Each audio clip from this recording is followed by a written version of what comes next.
Juriscast, o seu podcast jurídico. Bem-vindos, paladinos do direito, bem-vindos, audazes entusiastas da inteligência jurídica. Eu sou o Thiago Facchini e no episódio de hoje do Juriscast vamos falar sobre M&A e Due Diligence. Antes de entrarmos nesse tema, é importante que você lembre que esse e todos os demais episódios do Juriscast estão disponíveis no Spotify, Deezer, YouTube, iTunes, SoundCloud ou onde quer que você goste de ouvir podcasts. Como de costume, para falar conosco, é importante termos um especialista. E o especialista do dia, o especialista em M&A e Due Diligence é Dr. Júlio Batista, advogado sócio do Guerra Batista Advogados, diplomado em Estudos de Política e Estratégia pela Associação dos Diplomados da Escola Superior de Guerra, pós-graduado em Direito Tributário pela Fundação Getúlio Vargas de São Paulo, especializado em técnicas de negociação com a metodologia de Harvard, e especialista e técnico em contabilidade. Ele também foi diretor da consultoria tributária da Deloitte, onde atuou por 10 anos. Esse é Júlio Batista, que eu quero dar as boas-vindas e seja muito bem-vindo ao Juriscast. Thiago, bom dia, boa tarde, boa noite a todos os ouvintes.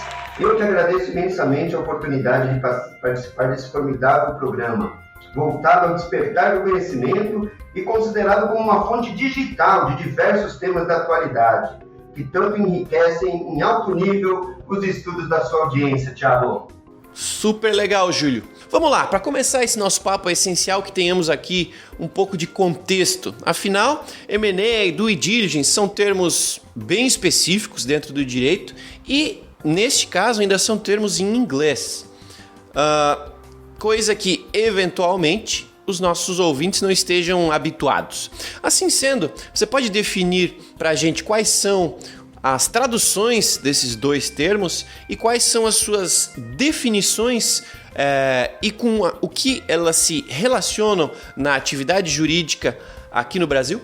Perfeito, Thiago. Olha, inicialmente, para contextualizar, eu acho que vale muito a pena nós entendermos que por volta do final da década de 1980 e início da década de 1990, o Brasil começou a sentir os efeitos da internacionalização econômica, financeira e produtiva, fruto da globalização, né, Thiago, que já ocorria no resto do mundo, em especial nos países mais desenvolvidos.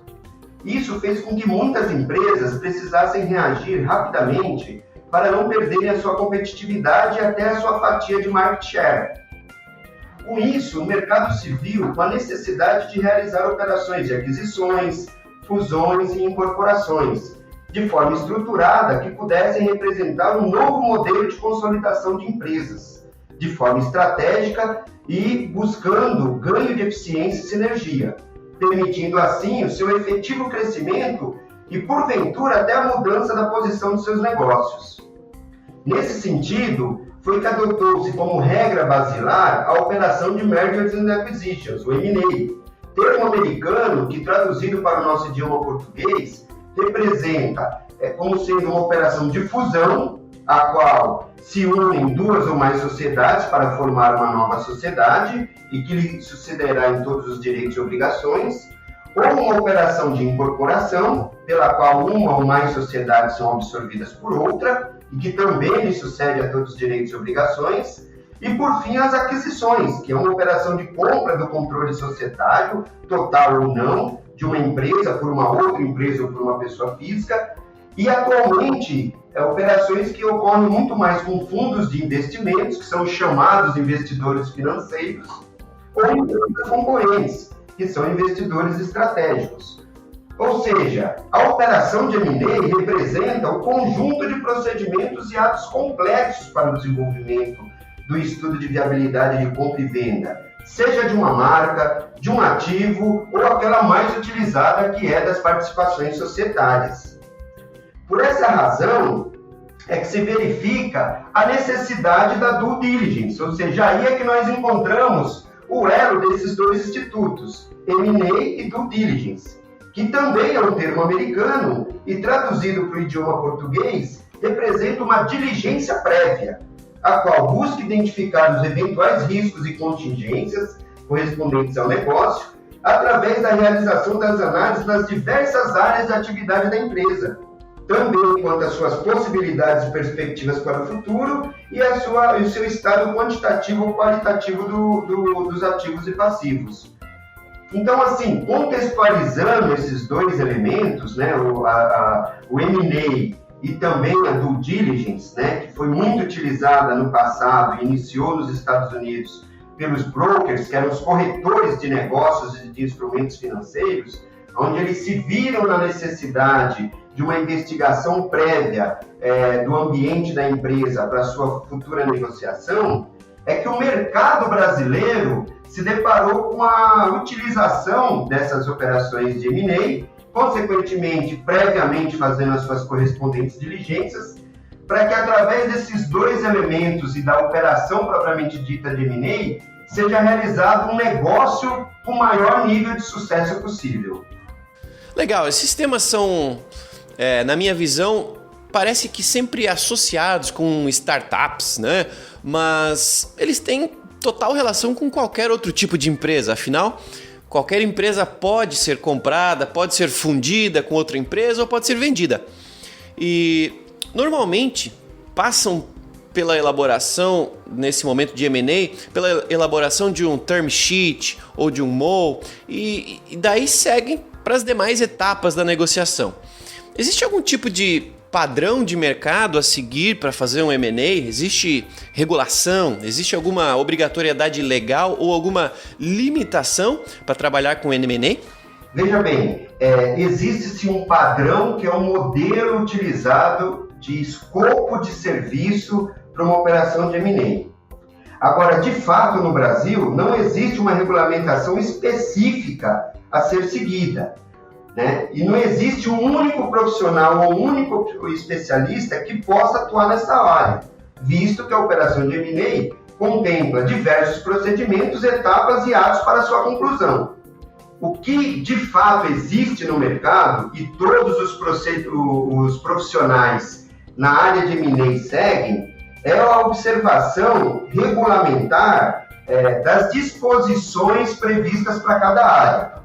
A exemplo disso, nós temos a Lei das Sociedades Anônimas, que, além de ser aplicado para as SAs, também pode ter a sua aplicação subsidiária para as sociedades limitadas. Nós temos o capítulo no Código Civil do direito do empresário, do direito de contratos e de direito do consumidor e outros direitos que são vinculados à atividade daquela empresa que está sujeita a essa negociação e essa operação de M&A. Nós temos o Código Tributário, que traz as disposições acerca do ambiente tributário daquela empresa também. Nós temos as normas da Comissão de Valores Mobiliários, que é a CVM, que também regula alguns aspectos de uma operação de M&A. Então, veja bem, para que um profissional ele realmente se sinta preparado para atuar nesse segmento, não é possível ele buscar uma regulamentação específica, única. Ele tem que realmente ter uma habilidade e um conhecimento especializado, mas certamente com uma visão global e reunindo esse conhecimento, esse expertise junto aos demais profissionais do grupo da operação de M&A, para que realmente seja obtido o melhor resultado nessa operação, ok? E normalmente qualquer profissional de M&A segue um roteiro que nós chamamos de um roteiro de M&A, que são etapas pré-determinadas, inclusive no momento da contratação das empresas a esses profissionais ou a essas empresas que realizam o serviço de M&A, como um checklist que deve ser seguido step by step para que haja a conclusão da operação de M&A e, consequentemente, a finalização, que é a negociação final da operação de compra e venda. Super legal, Júlio. Eu entendo que M&As podem ou não envolver uma due diligence, né? Que seria uma negociação de porteira fechada, por exemplo. Esse é um termo que eu ouvi, eu achei super interessante.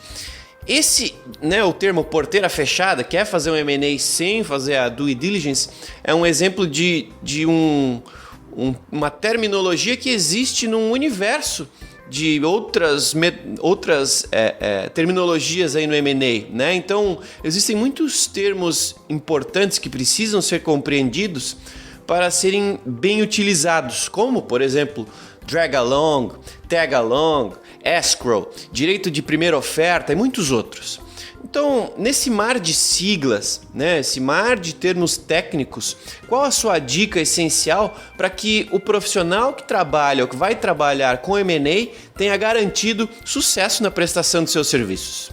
Thiago, realmente, existem inúmeros termos e, diga-se de passagem, a maioria deles no idioma inglês, o que de fato pode dificultar para os profissionais iniciantes.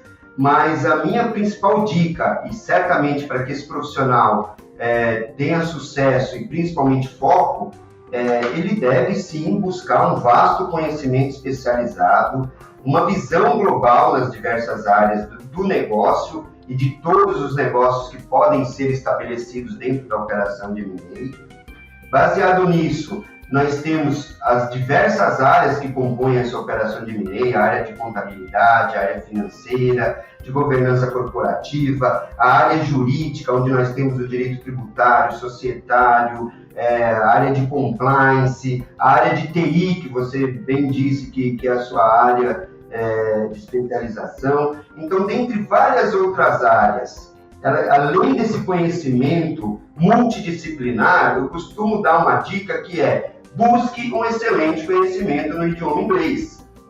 Se possível, até em outros idiomas.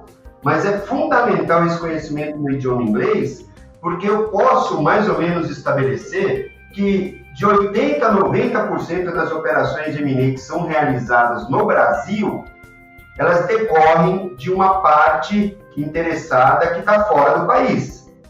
Então, essas pessoas, esses investidores que estão fora do país, eles precisam buscar os profissionais especializados aqui, mas que tenham uma fluência efetiva no idioma inglês, além de traduzir todos esses termos para ter uma comunicação de fluência na operação. Tá? Mais uma dica que eu gostaria de deixar para esse profissional que busca esse sucesso é justamente que ele tenha muita força de vontade, que ele possa planejar sua carreira contemplando graduação, pós-graduação, mestrado, doutorado, eventualmente cursos no exterior, ou seja, toda uma lista de cursos que sejam possíveis a realização no Brasil ou no exterior, se vincule a associações ou entidades voltadas a esse segmento, né? Para que ele obtenha uma visão efetiva do que é um negócio. Esse profissional precisa entender negócio. Não adianta simplesmente ele ter uma visão técnica exclusiva de uma área. Ele precisa respirar negócio. E através desse respirar negócio é que realmente ele se sente mais habilitado, mais preparado para poder atuar nessa área de M&A e frente a todos os demais desafios que possam aparecer no decorrer da sua carreira. Tá aí Júlio Batista, mais de 20 anos de experiência com M&A, dando dicas gratuitamente para você que quer melhorar, evoluir a sua carreira jurídica. Ouça, aproveite e, acima de tudo, aplique.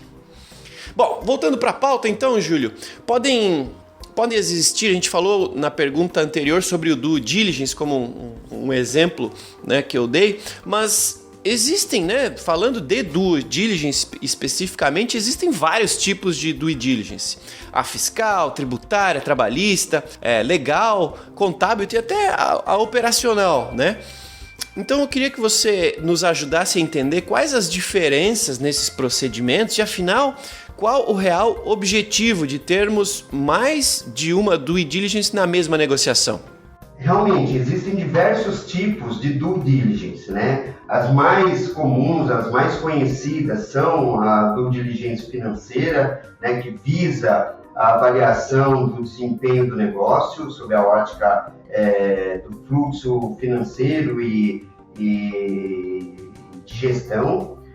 Existe a due diligence fiscal contábil, normalmente realizado por uma auditoria. Nós temos a due diligence legal, né, que é a jurídica, que visa examinar todos os fundamentos legais e estruturas de contratos e de processos em todos os âmbitos e litígios pendentes daquele negócio, daquela empresa. Né? Nós temos aqueles de riscos e seguros, que já é um modelo mais moderno de avaliação, realizado até por um consultor de seguros, mas nós temos essas mais modernas e atuais, que realmente se vinculam aos novos ramos de um negócio, que é uma due diligence na área de TI, uma due diligence na área ambiental, quando nós estamos falando de um parque fabril, de uma indústria. Nós temos uma due diligence da área de riscos e voltados à forma de gestão daquele negócio, onde nós falamos dos riscos de administração. Então, realmente, nós temos um leque enorme da realização de due diligence. Esse leque de possibilidades, na maioria das vezes, ele é definido pela parte compradora.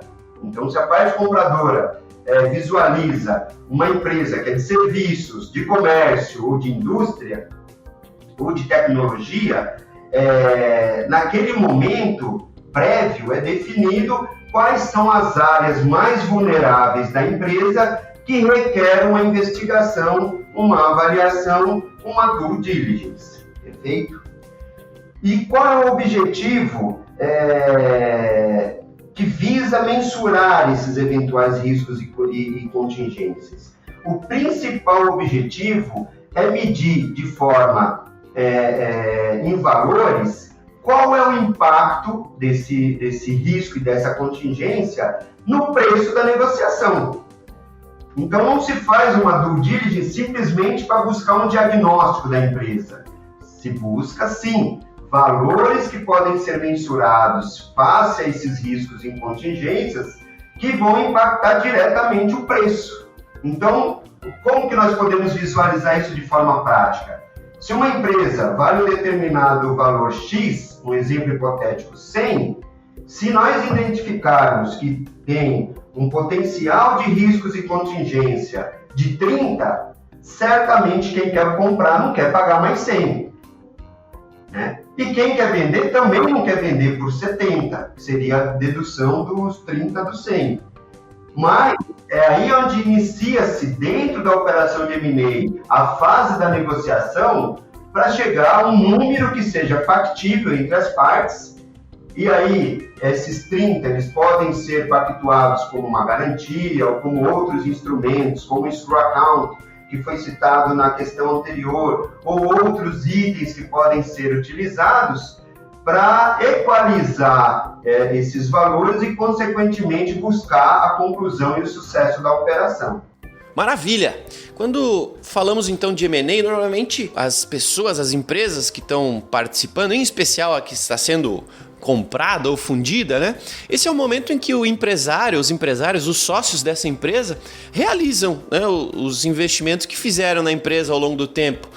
Em outras palavras, na hora de fazer um M&A é a hora de um empresário, né, de um dono de uma empresa ganhar dinheiro, né? E se tratando do escritório, como que o escritório de advocacia, como que o advogado ganha dinheiro? Ele cobra por consultoria, por processo, por um percentual da venda, valor hora, sei lá. Existe alguma prática mais comum ou uma prática padrão nesse mercado de M&A? Existe sim, Thiago. Já existe uma padronização utilizada pelos escritórios, principais escritórios na área de M&A, como o escritório ao qual eu sou sócio, Guerra Batista Advogados, onde normalmente nós prestamos um serviço de consultoria global, onde nós buscamos sim evidenciar os riscos, a inviabilidade ou não do negócio, as oportunidades nas transações, as recomendações necessárias aos empresários, tanto do lado do vendedor quanto do comprador. E os profissionais ou os escritórios que acompanham o processo no decorrer de todas as suas fases da operação de M&A, e que de fato esse serviço busca garantir uma segurança, uma confiabilidade, uma tranquilidade para a transação, esses serviços de consultoria, né, eles são mensurados por algumas modalidades de honorários, tá? As principais delas são através de honorários fixos ou honorários variáveis, ou até um mix dos dois, uma cobrança de honorário fixo para uma determinada parte do processo da operação de M&A e um honorário variável para a segunda parte, para a terceira parte, ou para quando da conclusão do negócio se mensura um honorário variável. Mas basicamente existe um custo medido no mercado em que um trabalho desse deveria mensurar de 1 a 5% do custo da operação de compra e venda. Então, voltando àquele exemplo onde a operação é de 100, define-se no mercado como uma prática de que um custo de uma operação de M&A, entre honorário fixo e variável, deveria girar em torno de 1 a 5%. Lógico que esse percentual ele é muito flexível, então vai depender muito das partes integrantes do processo da operação de M&A e também do tamanho do negócio, porque certamente, se nós estivermos falando de uma operação de M&A de uma empresa que fatura 1, 5, 10 bilhões, o valor dessa operação é gigantesco. Então, certamente esse empresário ele vai medir um pouco melhor esse percentual de pagamento de honorários ao advogado. Por outro lado, se a operação é de um valor menor, de uma empresa do middle market, uma empresa voltada a small business, então o valor da negociação vai ser menor e talvez o percentual ou até um valor pré-determinado é fixado entre o empresário e os advogados, perfeito? Entendi então, Júlio. Agora a minha próxima pergunta é sobre especificamente o papel profissional e ético do advogado e do escritório que estão assessorando um M&A, né? O papel é de sempre fazer e finalizar a negociação, ou você como profissional, você pode, deve ou tem espaço de eventualmente bloquear a negociação caso você entenda que não é um bom negócio para o seu cliente? Como garantir que, caso exista essas possibilidades, a ética não vai sobrepor o interesse financeiro, haja visto que você ganha, né, para fazer e finalizar essa negociação? Essas responsabilidades do escritório com o contratante, como é que funciona então? Como é que você garante que a ética prevaleça? E como é que é a formalização? Tem um contrato para isso e esses termos estão nesse contrato? Como é que funciona?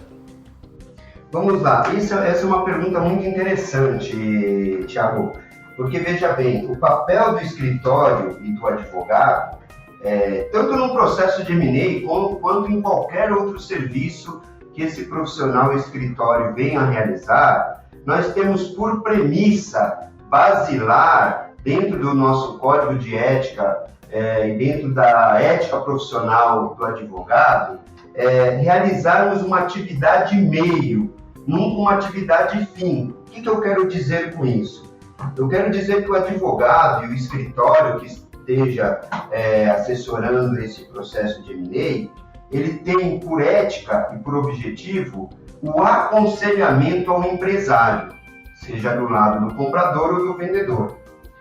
Então, o advogado, ele, em hipótese alguma, ele pode bloquear uma operação, mas ele tem por ética e responsabilidade profissional aconselhar o seu cliente em relação a todos os riscos, a todos os elementos inerentes à operação no processo de M&A, em que pode levar sim ao convencimento do seu cliente de que ele deve bloquear a operação.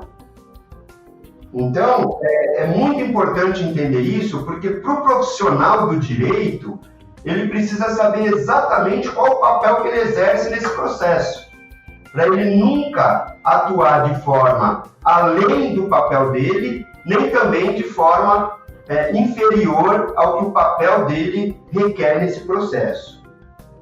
Diante disso, Diante disso é que nós nos deparamos com a chamada ética profissional, em que ela sempre tem que ser o princípio de todo o desenvolvimento da atividade do advogado no direito. E o interesse financeiro em nenhum momento pode prevalecer, até porque os honorários eles são correspondentes ao bom desenvolvimento do profissional. Então, não vejo como possível, dentro da categoria profissional do direito, uma pessoa que possa levar o interesse financeiro maior do que a sua ética. Até porque, quando isso acontece, eu imagino que esse profissional não sobrevive no mercado, porque ele pode fazer isso com uma operação, com duas, mas não acredito que ele vai sobreviver para fazer por mais de 20 anos, como é o que eu faço nessa minha vida profissional como advogado, como agente profissional do direito, tá bom? Em relação ao segundo ponto que você trouxe, que é a responsabilidade do escritório, eu digo para você que nenhuma operação, nenhuma prestação de serviço dessa, ela é pactuada sem um instrumento contratual. Então, nesse instrumento contratual, deve conter efetivamente o escopo do trabalho que será realizado, a sua amplitude, como também a sua limitação.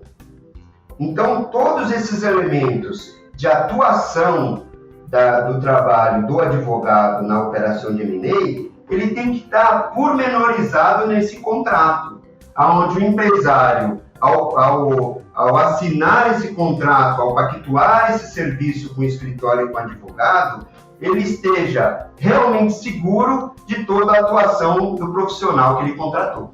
Legal, Júlio. Muito legal essa resposta. Eu tenho certeza que muita gente estava se perguntando como é que funcionava esse universo, né? Falando em muita gente se perguntando, a nossa audiência aqui no Juriscast também é composta por vários advogados, várias pessoas que trabalham em empresas, que trabalham no jurídico de empresas ou que trabalham em outras áreas da empresa, mas que se envolvem nesse tipo de processo. O que, na sua visão, uma empresa, para quem está lá do outro lado agora, para quem vai passar por um processo de M&A, vai comprar alguma empresa, vai se fundir com uma empresa ou vai ser vendido para outra empresa, como que essa empresa, esse contratante, deve avaliar um escritório ou um profissional para ajudá-lo no M&A? Qual a sua dica de ouro para que quem vai contratar um escritório para lhe assessorar no M&A não erre nessa seleção de um real e confiável especialista em M&A e due diligence? Olha, é muito valioso esse profissional de uma empresa entender exatamente todo o processo de uma operação de M&A. E em prol disso, para assessorá-lo, a minha dica de ouro, Thiago, é que ele busque um escritório multidisciplinar, que apresente soluções corporativas eficientes e soluções visionárias, globais, que possa impulsionar essa operação de M&A de forma eficaz, de forma ágil, de forma transparente e que possa realmente suportar todas as necessidades da diretoria dessa empresa no qual ele faz parte, né? Se você me permite, eu vou falar um pouco do Guerra Batista Advogados, que contempla todas essas disciplinas, esses especialistas em diversas áreas, de modo que possa conduzir uma operação de M&A da forma mais correta, mais ética e mais efetiva aos resultados e aos interesses dos nossos clientes. Show de bola, show de bola. Infelizmente, nós estamos chegando no final do nosso papo e para terminarmos, então, você pode nos dizer como que um advogado se prepara melhor para trabalhar com M&A? Existe, na sua visão, uma obrigatoriedade de que o advogado que vai se especializar nisso tenha trabalhado dentro de uma empresa para entender o mundo corporativo ou não? E existe algum tipo de curso específico para quem quer se especializar em M&A? Qual é a sua sugestão? Olha, não existe uma indicação única para que esse profissional possa iniciar sua experiência nesse segmento.